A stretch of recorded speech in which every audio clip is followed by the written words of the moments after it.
नाचता नाचता किती किलोमीटर धावली असतील आज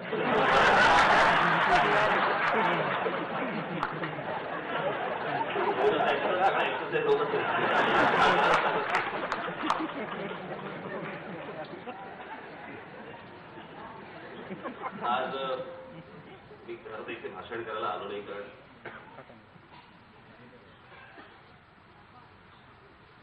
मला जेव्हा बोलायचं असतं तेव्हा ते फक्त तेव्हा त्या मुद्द्याचं असतं, सतत ते बोलत नाही.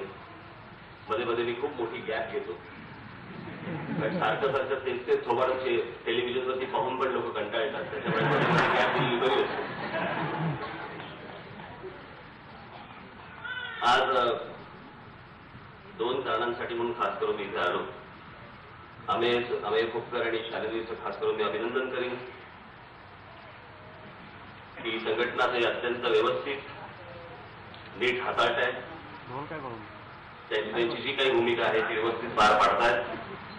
त्यांचं खास करून मी अभिनंदन करायला इकडे आलोच, पण त्याचबरोबर खूप वर्षानंतर सहिरेचंही बघायचा योग आला.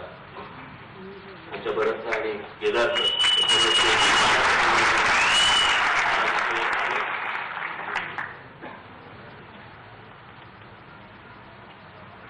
माझी काम करायची पद्धत आजपर्यंत आपण सगळ्यांनी पाहिलेली असेलच.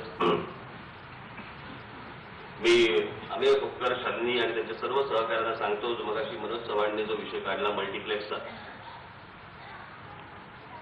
आत्ता तारीख आहे 10 तारीख,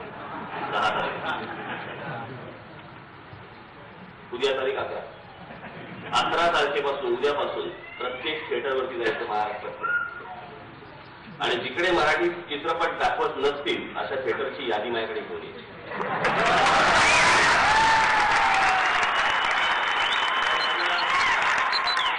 त्यांना सरळ भाषा समजतच नाही, त्यांना कायदे कळत नाही, त्यांना कुठच्याही गोष्टी कळत नाही, त्यांना फक्त ठळ आणि फटाक एवढे दोन,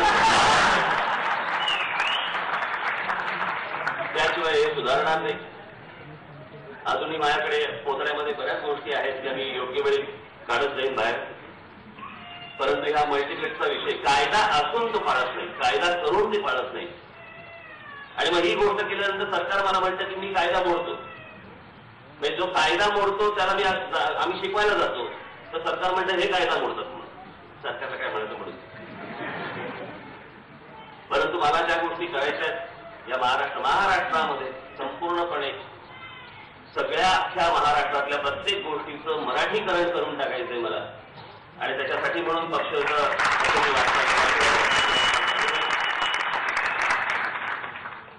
आज इथे इतक्या मोठ्या संख्येने आपण सगळेजण आलात. जाता जाता फक्त एकच मी आपल्याला सर्वांना सूचना करीन की जेवढी होर्डिंग्स आणि पोस्टर्स लावलेली आहेत, तो आजचा कार्यक्रम झाल्यानंतर ती सगळ्यांनी काढून टाकावी. फक्त याच कार्यक्रमासंदर्भात मी सांगत नाहीये. जेव्हा कधी तुम्ही लावाल ती होर्डिंग किंवा पोस्टर्स किंवा कुठचीही गोष्ट, तो कार्यक्रम संपल्यानंतर ती काढून टाकायची जबाबदारी ती आपलीच असली पाहिजे. त्याप्रमाणे प्रत्येक आपल्या सहकार्यांना आणि सगळ्यांना आपण कळून टाका. आपण सर्वजण आज अमेय आणि शालिनी या सर्वांना आपण शुभेच्छा आशीर्वाद देण्यासाठी इकडे आलात. माझे मित्र इथे अजिंक्य देव इथे समोर आहे, त्यांचा सध्या जेता जोरात चालू आहे, तो पण लागतोय की जरा बघायला लागतोय. त्याच्यामुळे अजून अनेक कलावंत इथे आज सगळेजण आलेले आहेत. त्यांच्या समवेत आज मी नाटक पाहायची माझी इच्छा आहे. त्यामुळे आपण केदार शिंदे आणि भरत जाधवांना नाटक सुरू करावं अशी आपण त्यांना विनंती करावी. धन्यवाद. जय हिंद, जय महाराष्ट्र.